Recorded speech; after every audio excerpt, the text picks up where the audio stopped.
nag moom moo di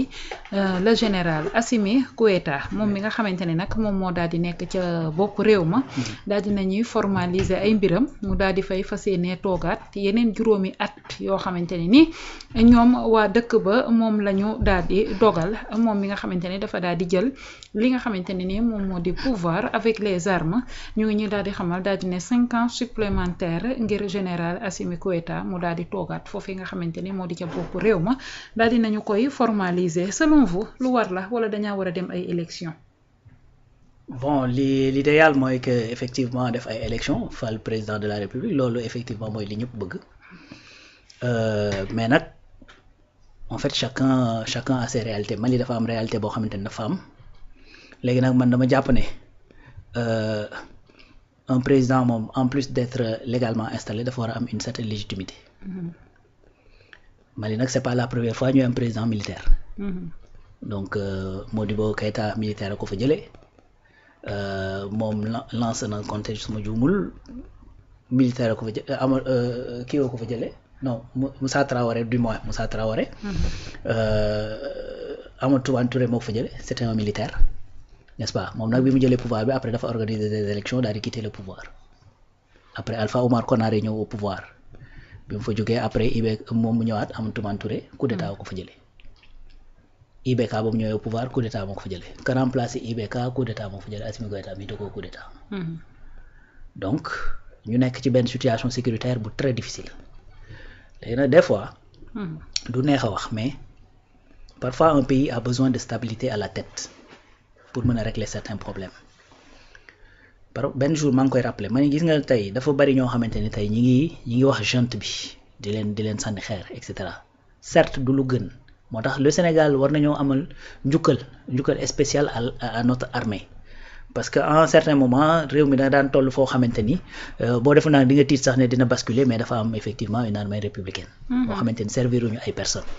c'est-à-dire ki ñuy servir mooy la nation sénégalaise n'est-ce pas donc li may wax mooy des fois il faut de la stabilité à la tête du pays exemple bi may joxe nag mën naa xaw a wuute tuuti ak l'exemple du Mali n'est-ce pas waaw gis nga aux États-Unis dafa am benn président bu tudd Franklin Delano Roosevelt n'est-ce pas États-Unis tous les présidents 2 mandats la ñuy def tous les présidents 2 mandats la ñuy def quitter le pouvoir Franklin Delano Roosevelt xam nga ñaata mandat la def 4 mandats 4 parce que en fait dafa ñëw au pouvoir dajeeg ce qu'on appelle la crise des années 30 mu nekk crise économique crise boursière bu tara ci américains yi mu géré ko créer ay mécanismes fexe ba américains yi génn ci loolu ñu génn ci takk ñu enchaîner avec la seconde guerre mondiale ku ne xam na ni États-Unis après da cee dugg n'est-ce pas mais pour garder la stabilité bañ ay aller-retour ay jiixi jax à la tête du pays ça dañ ko maintenir au pouvoir parce que y avait beaucoup de problèmes beaucoup de tensions comme moom mi ngi fa nekk mi ngi trouver ay solutions nañ ko fi bàyyi léegi nag actuellement Mali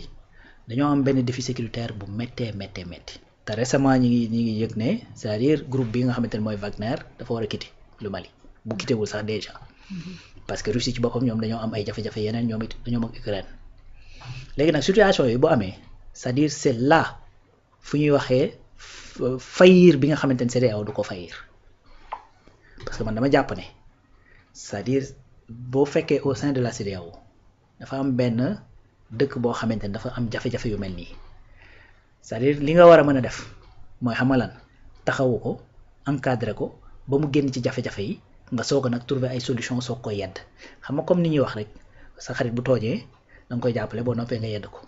loolu la ñuy wax nga wax ko dëgg c'est-à-dire c'est ça qu'on devait faire avec le Mali chaque jour moo ko fii comment tu peux comprendre Bintalaay que le Sénégal participe à un embargo du Mali c'est-à-dire rien que les intérêts économiques yi ñuy lié ak Mali warul woon mën a tax ñuy participer ci loolu c'est-à-dire rien que effectivement l'histoire qui nous lie avec ce pays warul tax ñu participer ci loolu beneen affaire mooy c'est-à-dire les embargos n'ont jamais prouvé leur efficacité Iran depuis les années 80 ñu ngi koy embargo ñoo ngi dund ba tey au contraire léegi ñu nekk puissance nucléaire bu ñu ko nekkul ba noppi Cuba depuis les années 60 dañ koo embargo États-Unis da koo embargo kii teggi woon na ko nu mu tuddati Joe Biden ou Barack Obama après ñu lool ko ñu remettre l'administration Trump daal di koy delluwaat. Pourtant ñu ngi continuer di fonctionner ba tey. Donc les embargos n'ont jamais été efficaces, c'est-à-dire da ngay sonal te xam nga ñan ngay sonal. C'est-à-dire le peuple doo sonal les autorités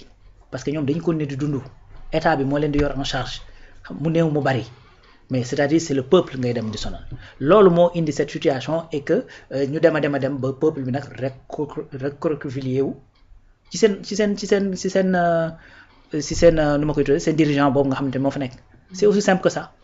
Maintenant si effectivement le peuple malien juge que Assimi Goïta est assez légitime à leurs yeux et qu'il est en train de faire le job comme ni ñu ko bëggee ba donc ñoom ils sont prêts à consentir à ce que ñu teg fa pendant 5 ans mais il n'a qu'à diriger pendant 5 ans léegi nag qu'est-ce que tu vas faire mooy continuer di traiter ak moom puisque moom moo fa nekk mënoo ci leneen d'ailleurs bokkatuñu sax CEDEAO ni rien du tout AES lañ def te mënoo jël Mali seppi ko fii sànni ko ci géej gi fa muy nekk lay continuer di nekk donc da ngay obligé di continuer di traiter ak moom te boo defaatee rétrospection tuuti rek da ngay xam ni lépp lu fa xew nag yow da nga cee am sax une certaine responsabilité c'est-à-dire je parle de la CEDEAO parce que CEDEAO mooy valider coup d'état constitutionnel fii xeex coup d'état militaire fële. Comment tu peux comprendre que le Nigeria dem ba à un certain moment avec le Sénégal et la Côte d'Ivoire ñu ne dañuy dem envahir militairement le Niger qui est un pays boo xamante ni depuis des années terrorisme mi ngi koy sonal yow mobiliser woo armée boo xamante ni CEDEAO la nekk pour dem jàppale ji ko mu xeex terrorisme boobu ñu changer de président par les armes nga ni non damay mobiliser armée ba waroon dem xeexi terrorisme bi nekk ci biir CEDEAO parce que Niger la ne mais Niger est dans CEDEAO au lieu ma def loolu dem xeexi loolu ma ni non damay dem xeex régime bi nga xamante ne moom moo nekk en place moo tax lan lañ leen tontu woon bu ngeen ñëwee ñoo ngi leen di xaar de pied ferme te d'ailleurs ñoo leen gën a tàmm guerre parce que ça fait plus de 10 ans ñun ñu ngi xeex ak djihadistes yi après heureusement que ñu reculer donc voilà effectivement les problèmes yi nga xamante ne moom mooy pousser à ce que dans certains pays de l'Afrique de l'Ouest ñu continuer di am ces genres de mouvements d'humeur di continuer di am ces genres de putsch loolu kese la te boo xoolee Afrique de l'Ouest daanaka la am léegi parce que en Afrique gëj nga fay dégg beneen pays boo xamante ne am na ay putsch daanaka Afrique de l'Ouest nga koy dégg léegi te Afrique de l'Ouest loolu CEDEAO da ciy jouer lu bare te léegi nag encore une fois le Mali bu ñu demee ba jàpp ne nous ne pouvons compter que sur nous-mêmes Maliens yi dañuy toog ñu jël seen responsabilité na donc comme ñun ci suñu bopp rek lañ mën a compter donc il faut que ñu xool koo xamante ne moom la ñu wóolu jàpp ne mën naa doxal que tu considères que c'est légal que tu considères que c'est illégal que tu considères que c'est pas constitutionnel ou pas. L'essentiel c'est que effectivement c'est ça qu'ils ont choisi et donc chaque peuple nag étant souverain bu ñu choisiree Assimi Goïta pour mu diriger leen pendant ces années ben man j'y vois pas d'inconvénient c'est le peuple malien qui a choisi.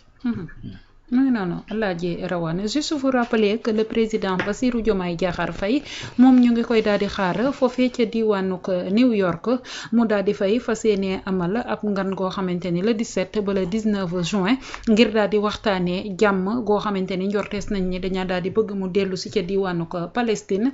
foofee nga xamante ni moom le président Bassirou Diomaye Diakhar Faye dana daal di teewee ndaje ma le président bu France Emmanuel Macron dana ko daal di teewee waaye tamit buuru Makka danañ daal di teewee li nga xamante ne ni moom moo di waxtaan boobee ngir jéem a xool naka la ñuy daal di waxtaan